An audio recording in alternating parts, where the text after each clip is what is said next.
Bien, reparto de velocidades. Entonces, como hemos visto, la diferencia de mecanismo de desplazamiento en uno u otro régimen es causa de diferencias en el reparto o distribución de las velocidades. Considerando un momento determinado en una sección, por ejemplo esta, normal, a la dirección del flujo, los vectores, que son estas rayitas, estas flechitas en negra, representan la velocidad en cada punto. Y al principio van a determinar un paraboloide de revolución, que es la curva en azul. En el caso de flujo viscoso o flujo laminar, este trazado, que está en azul, va deformándose a medida que aumenta la velocidad y por lo tanto pierde su carácter laminar para adoptar el de la turbulencia, como podemos ver en esta figura. Aquí vamos a ver en esta figurita que lo que nos indica el número 1, donde el flujo se mueve en vectores, que son estas flechitas en negro, lo hacen en forma ordenada y por eso se llama flujo laminar. A medida que aumenta la velocidad, acá las flechas van a ir disminuyendo y va a aparecer un espacio en blanco donde vamos a tener las turbulencias. Entonces acá, en el número 2, significa que tenemos una porción que está circulando en régimen laminar y otra porción que está circulando en régimen laminar. Como podemos apreciar acá, el régimen laminar es mayor que el régimen turbulento. Y eso nos está indicando que estaría, al deformándose y alcanzar estas condiciones, estaríamos en el número de Reynolds adimensional 2000.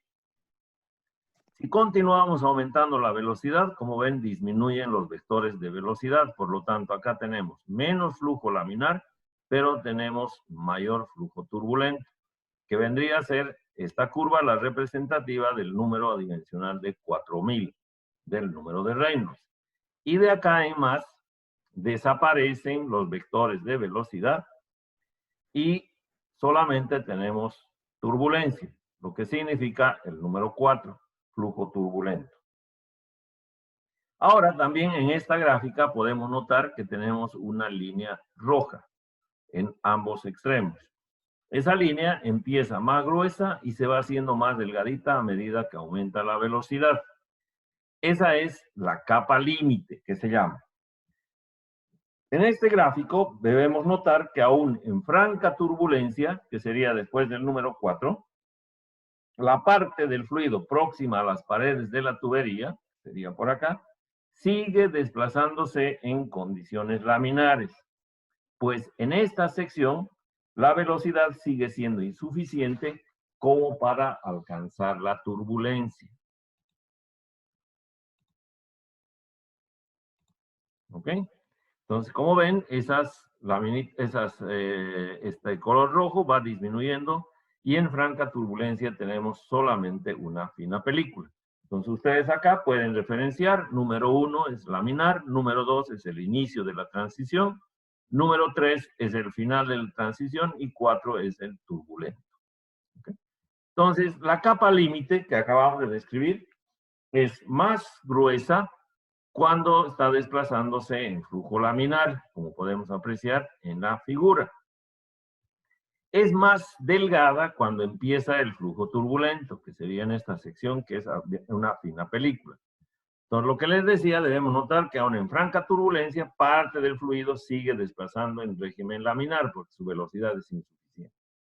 Entonces, acá podemos calcular o evaluar esa capa límite que viene representada por la letra E, que va a ser igual a K, que es la constante de Blasius, que tiene un valor de 3.4 y es adimensional. Pi es la viscosidad cinemática, X es la distancia, UX es la velocidad lineal del fluido a la distancia X de la pared, elevado a un medio. Entonces, con esta fórmula nosotros podemos calcular la capa límite. Por lo que hemos visto, en el reparto de velocidades, es una función del número de Reynolds, que comprende que la relación entre la velocidad media de la corriente fluido y la máxima, que corresponde al eje de la tubería, también va a ser función del número de Reynolds. Ahora, hay que tener en cuenta que el espesor de la película del fluido próxima a las paredes de la tubería que circula en régimen laminar tiene una gran influencia en la velocidad de transmisión del calor que hay que pasar del líquido a través de las paredes de la tubería. Dicha capa, en la cual las moléculas no tienen otra de desplazamiento que no sea el coincidente con el eje de la tubería, dificulta el paso de calor, porque no produce por convección, sino por conducción, y sabiendo que todos los fluidos conducen más el calor. Por eso, este régimen de circulación determina, entre otros factores, la magnitud de la superficie de calefacción necesaria con una determinada finalidad, y por otra parte que este reparto de temperaturas cuando el fluido se calienta a través de las paredes y el reparto de estas concentraciones donde se mezclan los dos fluidos. Entonces, a raíz de ello, tenemos que ver también que está influenciado por la viscosidad. Entonces, esta viscosidad tenemos que analizarla desde este punto de vista. Ok, vamos a ver ahora. Entonces, vamos a ver los tipos que existen de viscosidades. Vamos a ver la primera, que es la viscosidad absoluta, y luego vamos a ver la viscosidad cinemática. O la viscosidad absoluta o dinámica, que es lo mismo. Normalmente, la viscosidad se mide en poises, que es el equivalente a gramos sobre centímetro segundo. Bien, en esta figura estamos representando dos capas de fluido o láminas tan delgadas y vamos a designar con la letra A al área o superficie de estas láminas y L a la distancia que están separadas una de la otra. Y vamos a suponer que la capa superior se desplaza o se mueve paralelamente en el sentido de esta flecha con una velocidad uniforme U, velocidad promedio, respecto a esta lámina inferior que está en reposo. También dos clases al mismo tiempo. Que este es el fluido y esta va a ser la tubería. Si el fluido fuese perfecto o ideal, no hace falta aplicar ninguna fuerza para mantener este movimiento, esta velocidad. Pero como el fluido es real, Disculpa tu antena, mira. necesitamos aplicar una fuerza F, ¿okay?, a la lámina superior. Y esta lámina, o esta fuerza, perdón, va a ser mayor cuanto mayor velocidad yo requiero. Las dos clases. O también esta fuerza va a ser mayor. Las dos se están grabando. Cuanto mayor sea el área de transporte y la de... Y también va a ser proporcional, inversamente proporcional a la distancia. Es decir, mayor fuerza cuando la distancia es más pequeña. Entonces, estos resultados las podemos expresar en función de esta ecuación, que va a ser fuerza igual a un factor dimensional por la velocidad por el área sobre la longitud. Entonces, ¿qué decimos? Que esta fuerza es mayor cuanto mayor es la velocidad, esta fuerza es mayor cuanto más grande es el área, y esta fuerza es mayor cuanto menor sea esta distancia, por eso es inversamente proporcional. Para que esto pueda tener un comportamiento lineal, adicionamos un factor de equivalencia aquí, que es un factor de proporcionalidad, que es el coeficiente de proporcionalidad, hoy sabemos que es la viscosidad. Si la despejamos, sabemos que es fuerza por longitud dividido velocidad por área. Si reemplazamos las unidades, vamos a ver que obtenemos las magnitudes de masa sobre longitud-tiempo. De ahí que en el sistema sexagesimal, la masa va a estar en gramos, la longitud en centímetros y el tiempo en segundos, que es lo que se llama el poise. ¿Ok? Normalmente se utilizan los centipoises, también como una unidad menor o un submúltiplo del poise, que es más utilizado. Por otro lado, también utilizamos la viscosidad cinemática. Y sabemos que la viscosidad cinemática es el cociente de la viscosidad absoluta sobre la densidad. De esa manera, si reemplazamos estos valores, vamos a tener que la viscosidad cinemática es la viscosidad absoluta dividido la densidad. Si reemplazamos sus unidades, sabemos que la densidad absoluta masa longitud tiempo y la densidad es masa longitud al cubo. Cancelando unidades, vamos a tener longitud al cuadrado sobre tiempo. Si reemplazamos en el sistema sexagesimal, la longitud es centímetro al cuadrado y el tiempo es segundo. Y esto se llama Stock. ¿Ok? Entonces ya tenemos dos unidades de viscosidad. Vamos a ver que hay mucho más de ello. Y luego la viscosidad relativa es referida a un líquido. Por ejemplo, si es a un líquido o a un gas. Si es un líquido, esa viscosidad es la viscosidad del líquido sobre la viscosidad del agua. Esto implica que la viscosidad que estoy midiendo cualitativamente es cuántas veces mayor que la viscosidad del agua o menor que la viscosidad del agua. Y cuando se trata de gases, es la relación entre la viscosidad del gas y la del aire. Esto nos indica cuántas veces más menos viscoso es el gas respecto al del aire. Eso entre otros. A medida que vamos avanzando, vamos a ver otras unidades. Si requieren, acá tenemos la gráfica del diagrama de Molière para poder calcular Z, las entropías y las entalpías. Aquí tenemos la tabla, la misma tabla de Molière, en lugar de gráfica, los ábacos. Y vamos a entrar a ver ahora el tema de las pérdidas de energía por fricción. ¿Ok? Hasta acá, en la ecuación general, hemos hablado de energía potencial, que son las alturas. Hemos hablado de energía cinética, que son las velocidades. Hemos hablado de energía de fuerzas exteriores, que son las presiones. Y el término que nos queda por definir son las pérdidas de energía por fricción. Todas las unidades que hemos visto hasta ahora de energía potencial, energía cinética, fuerzas exteriores, son medibles. O sea, puedo medir la altura, puedo medir la velocidad, puedo medir la presión. Las pérdidas de energía por fricción no se pueden medir, tienen que ser calculadas. Pero para poder ser evaluadas, lo primero que tenemos que determinar es el régimen de circulación, para ver si el fluido se desplaza en régimen laminar, transición, crítico o turbulento.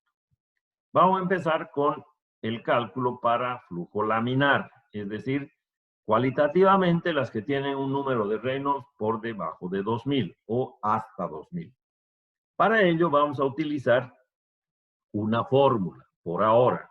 Esta fórmula nos dice 32 veces la viscosidad absoluta por la longitud dividido, perdón, la viscosidad longitud multiplicado por la velocidad, dividido la densidad, la aceleración, diámetro al cuadrado.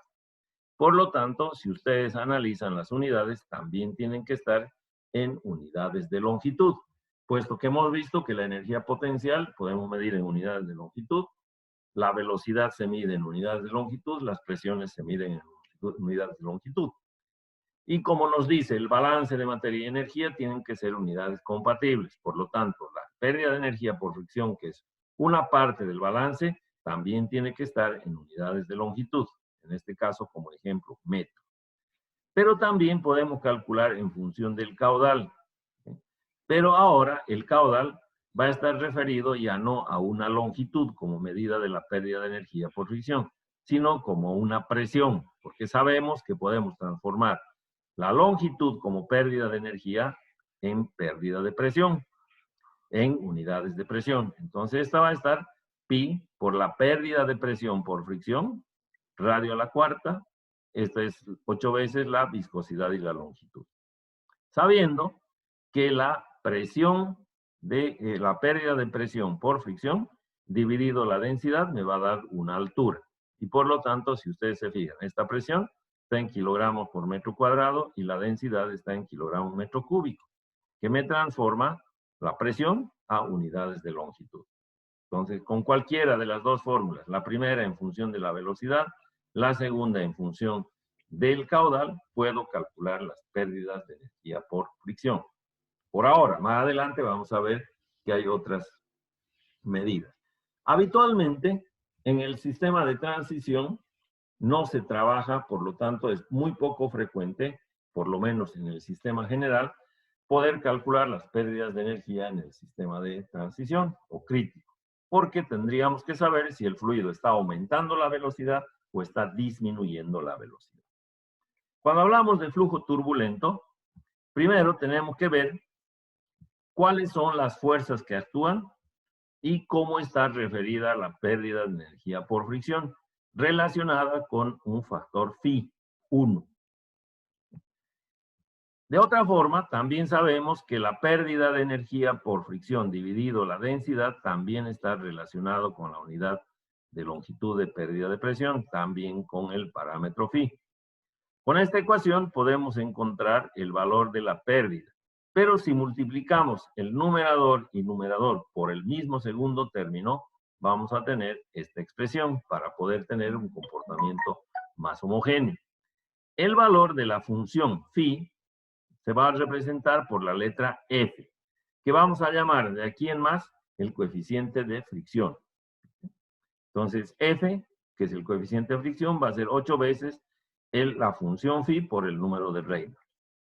¿Ok? Entonces, este valor lo vamos a incluir en la ecuación general, en la de arriba, y nos va a servir para calcular las pérdidas de energía por fricción en unidades de longitud, pero en régimen turbulento.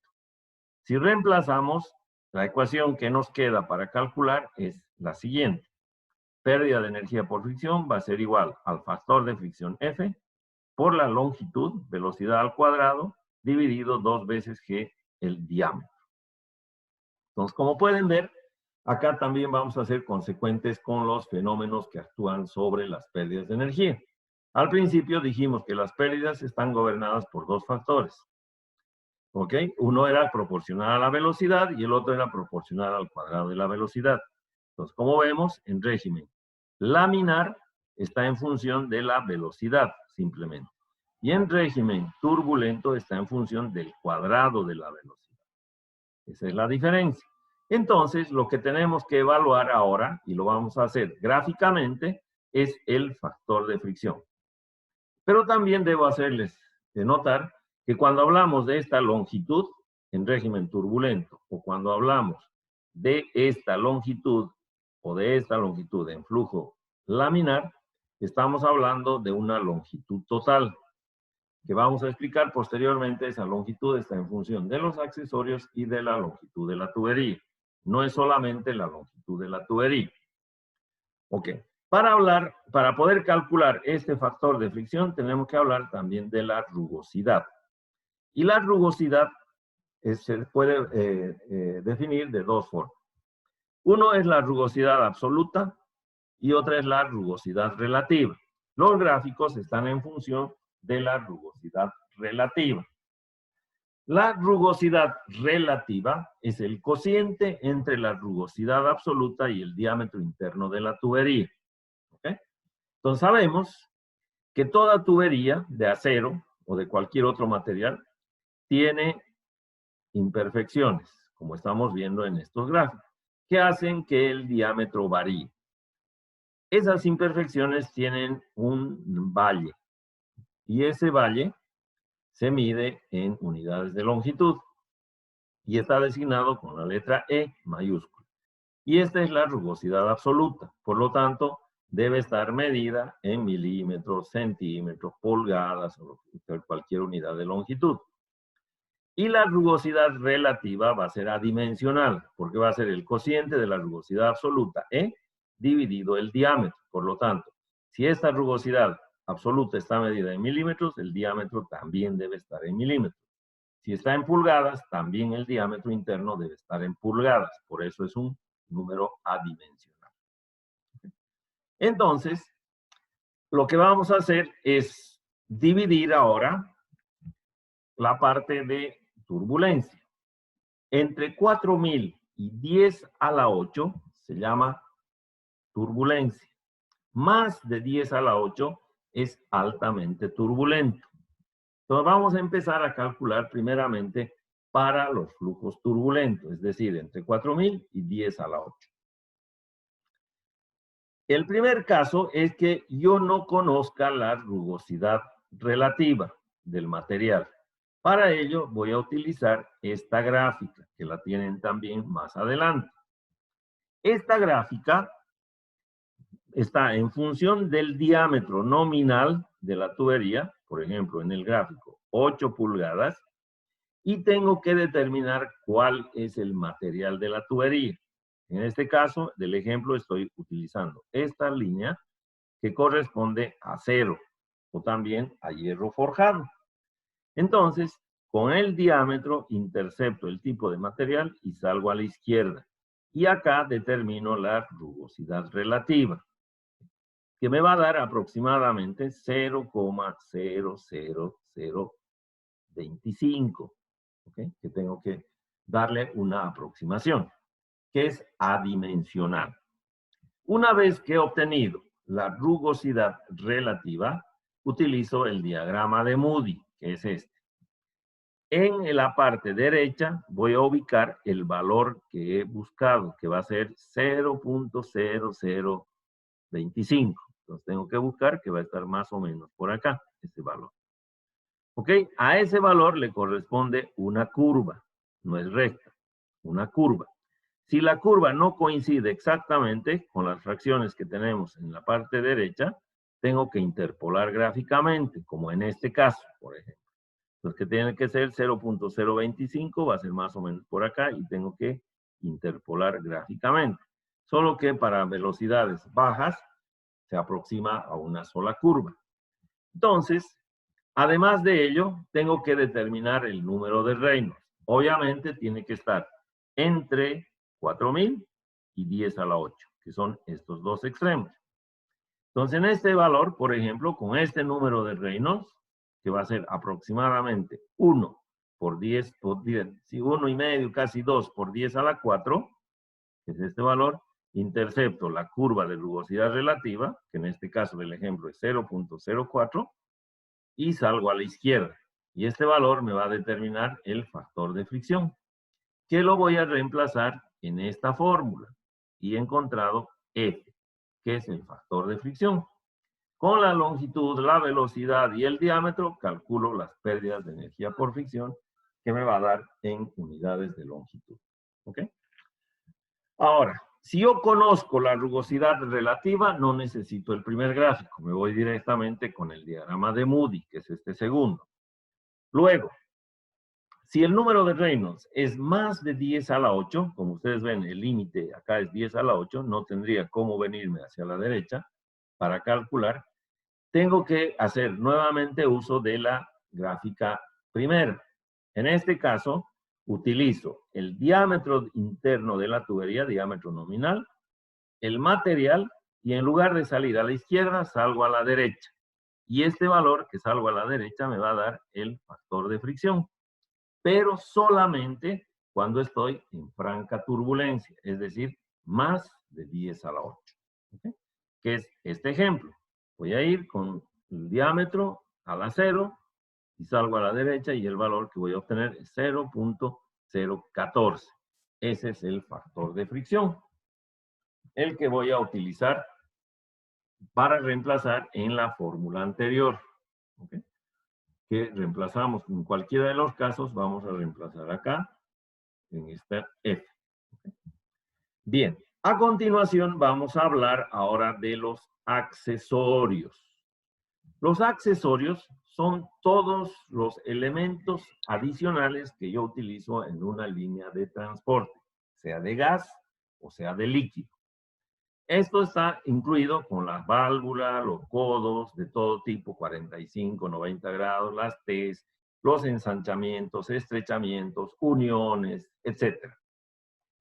Todos estos accesorios también me causan una pérdida de energía por fricción adicional, pero van a modificar las líneas de flujo y eso hace que me introduzca al flujo una turbulencia adicional, suma a la turbulencia que ya tenía. Pero estas pérdidas de energía por fricción no están debidamente justificadas por la caída de presión por fricción.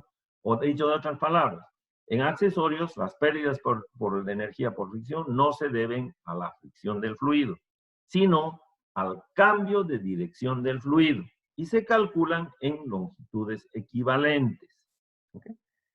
Estos valores de las longitudes equivalentes están en este gráfico, ¿okay? Que lo voy a reducir un poquito. ¿Ok? Están en este gráfico. ¿Ok? En este gráfico, nosotros vamos a ver 3 líneas de referencia. La primera, que corresponde a los accesorios. La segunda, que corresponde a la longitud equivalente. Y la tercera es el diámetro nominal o diámetro interno de la tubería. Este diámetro, por mayor comodidad, está expresado en pulgadas. Y los accesorios tienen 2 referencias. Una referencia son estos gráficos. Si uno no comprende los gráficos, se va al margen superior derecho y están debidamente numerados. Entonces, este número 1, sé que es una válvula, pero ¿qué tipo? Número 1 es válvula tapón. La número 2 también es una válvula, pero es válvula de atajadera. La número 3 también es una válvula, pero es una válvula de aguja o de ángulo. Y así sucesivamente vamos viendo todos los accesorios. Por ejemplo, otro. Vamos a ver el número 8. Es un codo de radio medio de 90 grados. Entonces, si yo no sé cuál de estos dibujitos corresponde al grado, voy a buscar el número, que es 8. Entonces, ¿qué dice acá? Codo medio 90 grados, número 8. Y me voy a seguir la línea que viene a ser a este punto. Y luego, este codo de 90 grados lo voy a unir con el diámetro, que en este caso va a ser más o menos 8 pulgadas. Entonces, al unir, voy a pasar por esta línea y voy a calcular 5, 6, 7, 8, va a pasar por 6.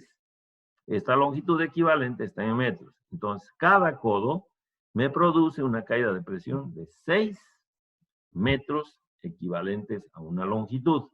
O si voy a utilizar una válvula tapón, igual hago coincidir con la de 8 pulgadas y me va a pasar aproximadamente por, 50, 60 por 70.